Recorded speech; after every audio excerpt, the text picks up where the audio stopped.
Hello and welcome. In this video, I show how scripting works through an example. This is the same downloadable bed presentation that we provide for test purposes, but now it also includes some scripts. By playing those scripts, we can show something in the process. In this particular case, the scripts assemble the bed step by step. The scripts are defined in the project file. The version number must be 2 or above. In version 2, we have the usual sections in the file, the magic number, the version, the colours, and the volumes. For the scripts, a new section has been created and it is called Scripts. This section is optional. Every script consists of a header and the commands. The header is a string enclosed by a smaller than and a greater than sign. There is a special script called star. This script is hidden, which means the user can't play it directly. However, its content is executed before all other scripts. Now the rest of the scripts are visible and accessible for the users. So by scrolling down, we have the mid rail, then the side rail right, the side rail left, and so on. And similarly, there are scripts which appear in the menu: mid rail, side rail right, side rail left, etc. Now let's just play this first script, the mid-rail assembly, because I'm going to explain this only. This script already reveals a few possible operations which the scripting API supports: moving parts, animating motion, changing view settings, changing colors. Of course, this is just a subset of all possibilities. For the complete description, please refer to the scripting API guidelines in the How-To. Before we get into the details, let me break down the script into separate sequences. First, we show only the mid-rail components in a disassembled position, so volumes are distanced from each other, indicating they are not connected to each other in any way. Second, we zoom in, so the visible volumes fit the screen for better visibility. Then the rear nut goes into the rear foot. Then both volumes move upwards until they reach the rail.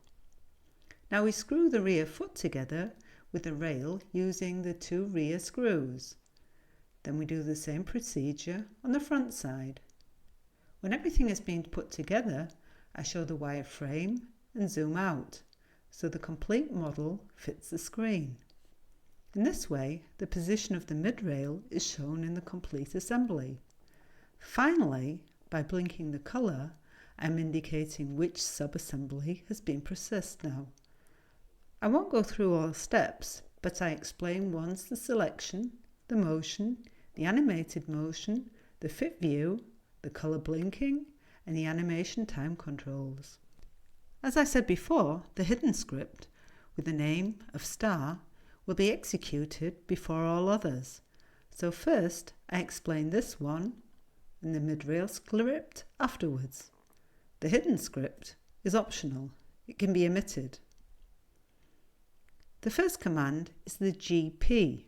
It means group purge. By the way, all commands are essentially abbreviations of ordinary words, so it's easy to memorize.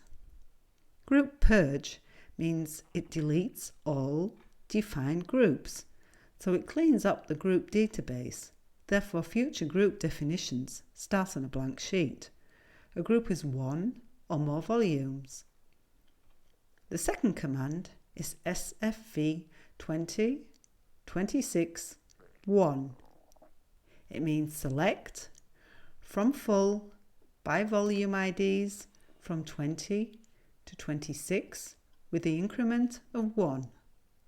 A small clarification here: whatever action we want to perform on a given volume, motion, rotation, animation, show, hide, colour change, etc., it must be selected.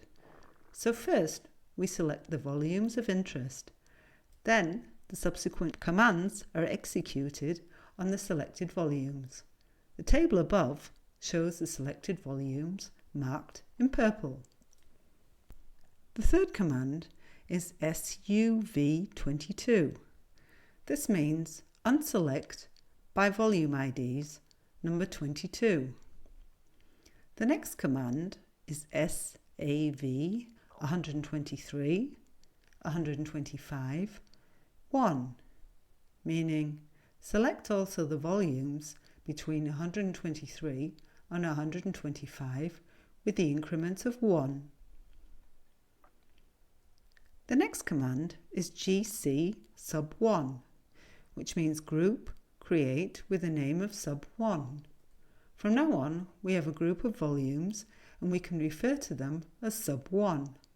So again, instead of issuing cumbersome selections of commands, we can select or unselect these volumes together, utilizing a single command. If we go further, the same pattern repeats. We select different volumes and define a group of them. Finally, the hidden script ends with the UA command, which means unselect all. This unselects all previously selected volumes. As we saw, the hidden script in this presentation just defines a few volume groups. That means these groups are now available in all scripts for further usage. Now let's talk about the first script, the midrail. First sequence showing the midrail components in a disassembled position.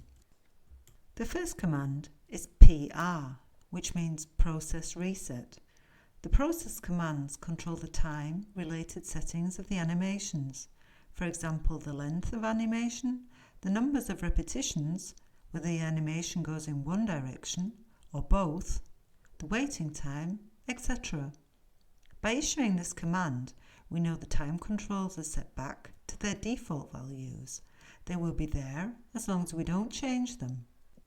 The second command is the FH, meaning frame hide.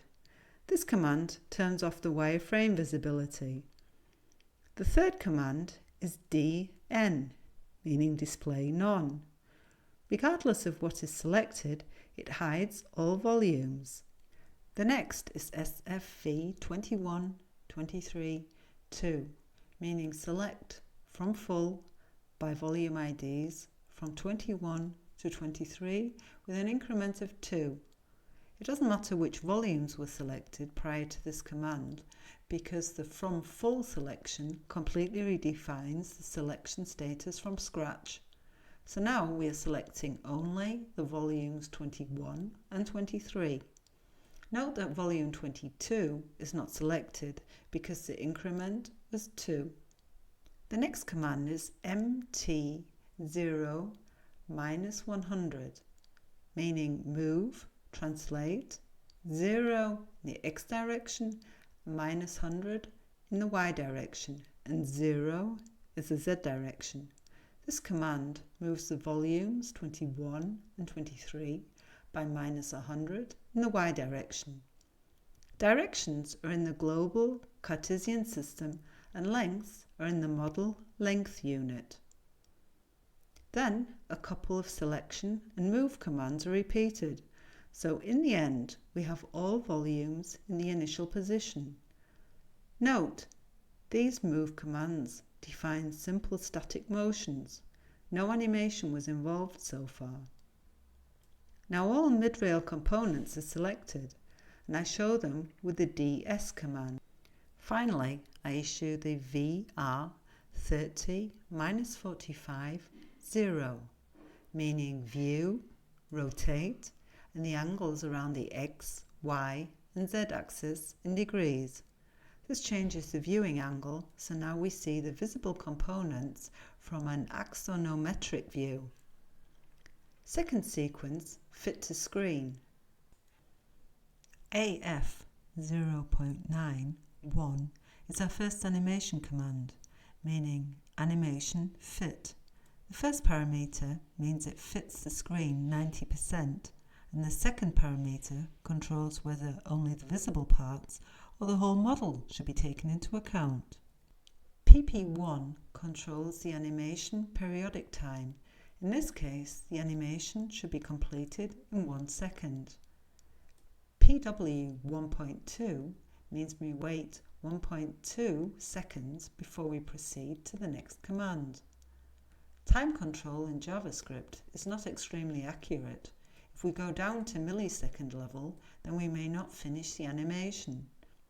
1.2 seconds includes the 1 second execution time of the animation, so we wait an additional 0.2 of a second before we move on.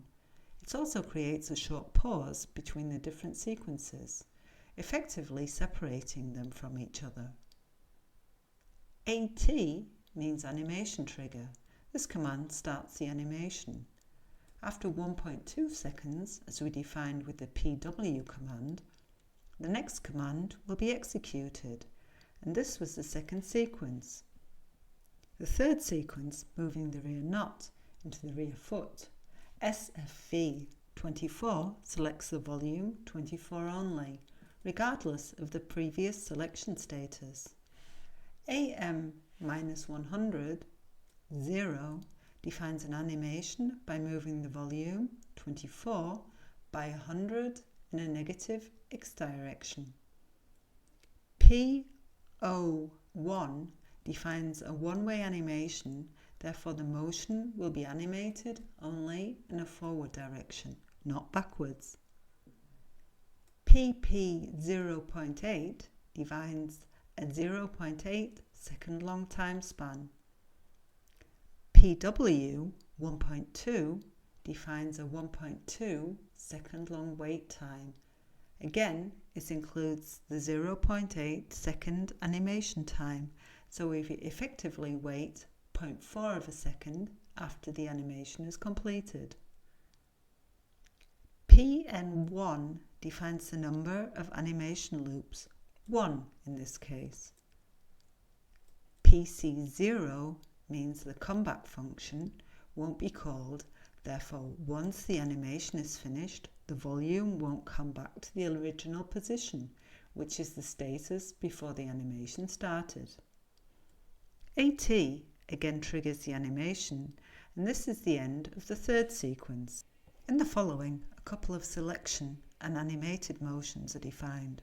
So if you look at the animation sequence, all animated motion is defined by a selection and a subsequent animation command. Once all volumes are moved to their places, we defined an animation fit with the AF 0.90 command. Next, I turn on the visibility of the wireframe with the FS command. This will show the relative position of the visible components.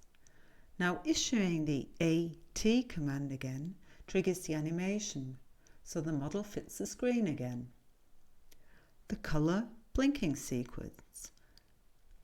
First, I select the sub1 group. Remember, we defined this group in the hidden script. The AB0 255 command means animate blink.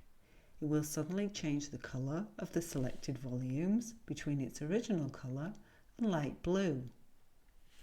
The PN5 defines the number of animation loops to be 5, so the color will be changed 5 times. The PP 0.1 defines a 0.1 second long animation time span, and it is for one loop. Therefore, the effective animation time is 5 times 0.1, which equals 0.5 seconds.